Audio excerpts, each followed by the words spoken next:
అందరికీ శుభోదయం అండి. ఈ ఆషాఢ మాసం అందరం గోరింటాకు చాలా ఇష్టంగా మనం పెట్టుకుంటూ ఉంటాం.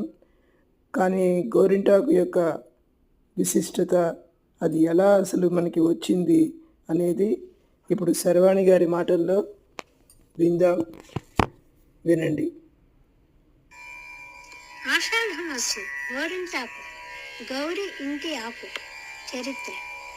అసలు పేరు గౌరింటాకు, గౌరీ ఇంటి ఆకు. గౌరీదేవి బాల్యంలో చెల్లులతో వనంలో ఆటలాడే సమయాన రజస్సులా అవుతుంది. ఆ రక్తపు చుక్క నీళ్ళ తాకినంతనే ఒక మొక్క పుడుతుంది. ఆ వింతను చెల్లులు పర్వతరాజుకు చెప్పగా సతీ సమేతంగా చూసేందుకు వస్తాడు.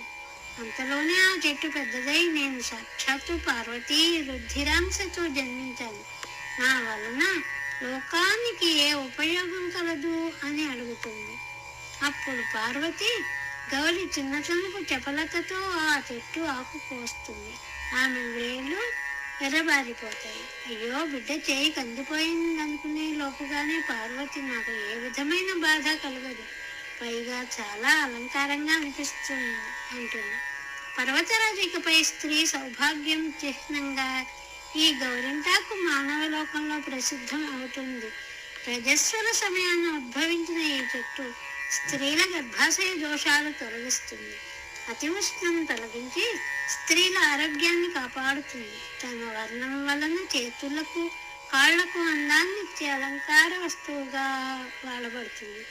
అదే ఈ చెట్టు జన్మకు సార్థకత అని పలుకగా గౌరితో సహా అందరూ ఆ చెట్టు ఆకుల పసరుతో చేతులు కాళ్ళు అందంగా తీర్చిదిద్దుకుంటూ ఉంటారు.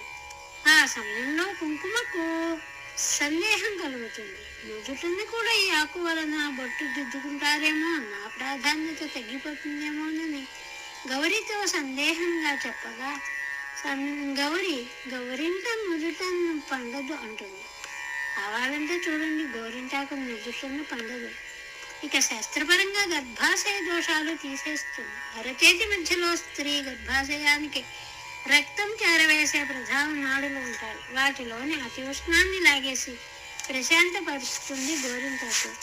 ప్రసవం కాగానే గోరింటాకు ముద్దగా నూరే ఆ బాలింత చేత మింగిస్తే ప్రసవం వల్ల ఏర్పడే గర్భాశయ బాధలు నయం అవుతాయి. ఇక మొగుడికి గోరింటాకుకి గల అనుబంధం, స్త్రీలోని స్త్రీత్వపు హార్మోన్లు పని తీరు చక్కగా ఉన్నందువలన దేహం కూడా అందంగా సున్నితంగా ఉంటుంది.